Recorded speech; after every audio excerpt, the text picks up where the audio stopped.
こんにちは、ヘビ屋のひろあきです。今日は驚くとボールのように丸々習性を持つボールパイソンのダニに侵されやすいケージの特徴を3つお話ししたいと思います。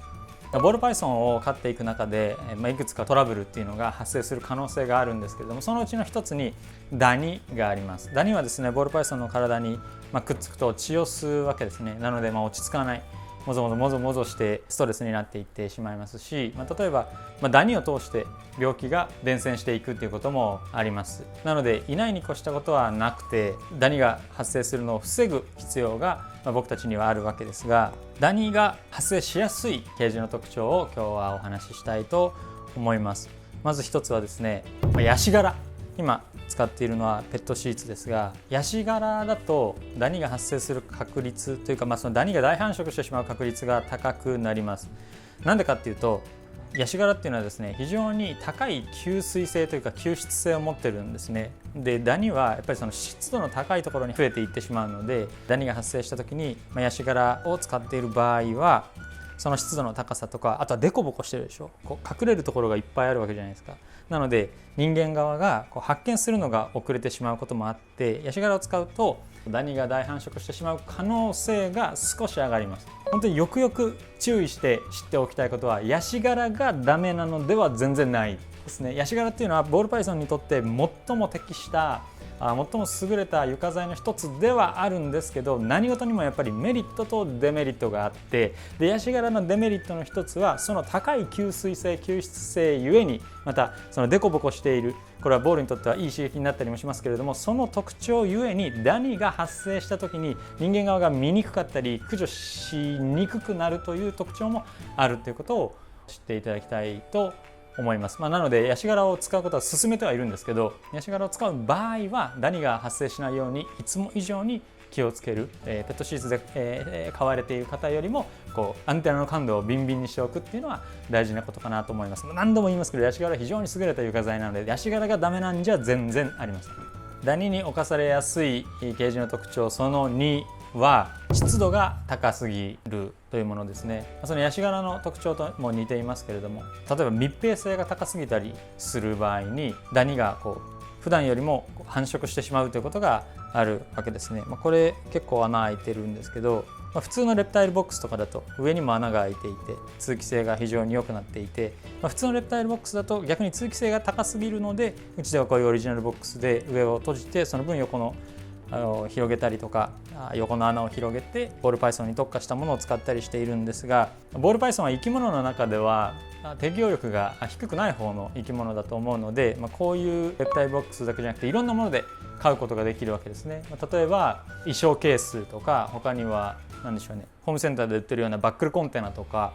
あとはシューズボックスでしょ。適した大きさがあれば比較的何でも飼うことができるので、ということはそのものによっては湿度が高くなりすぎる、気密性が高すぎる場合があるわけですね。それで酸素濃度が下がって呼吸ができなくなるまではいかなかったとしても、例えば夏の湿気がすごく多い時なんかにダニが繁殖するのに有利な環境を作ってしまったりする場合があります。湿度が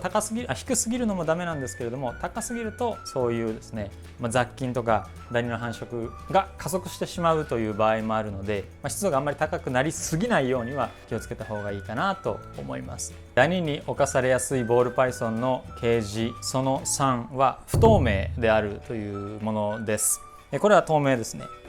で、下ペットシーツなので黒いダニがピンっていたらっと気がつくことができると思います。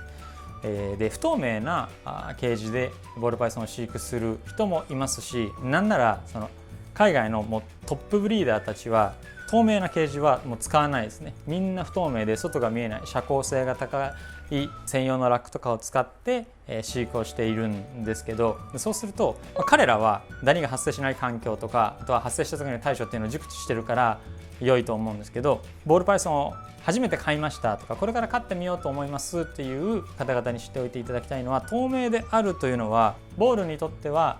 不透明である、外が見えないというのは安心する環境にもなるんですけど、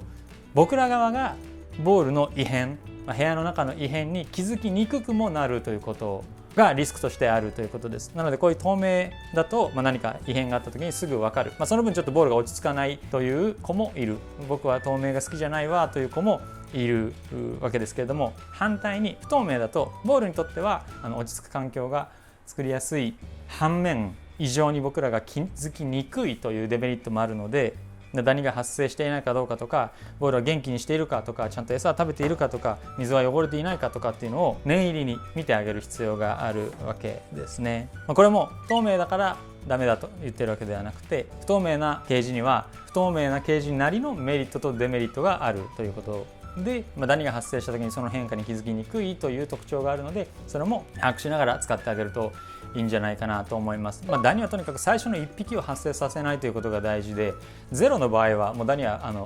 無からは発生しませんので、最初の1匹が発生してそこから爆発的に増殖をしていくことになりますから、とにかく最初の1匹を発生させないっていうことと、発生した場合は、例えばヤシ殻のようなデコボコして吸湿性の高いものだと繁殖しやすいし、湿度が高くて通気性が悪いと繁殖しやすいし、不透明で中が見えないと発生に気がつきにくいということがあるので、ボールにとってダニって本当に嫌なものですから、その発生や増殖を防いであげるっていうのはすごく大事なことになります。今日はボールパイソンのダニが発生しやすいケージについてお話をしました。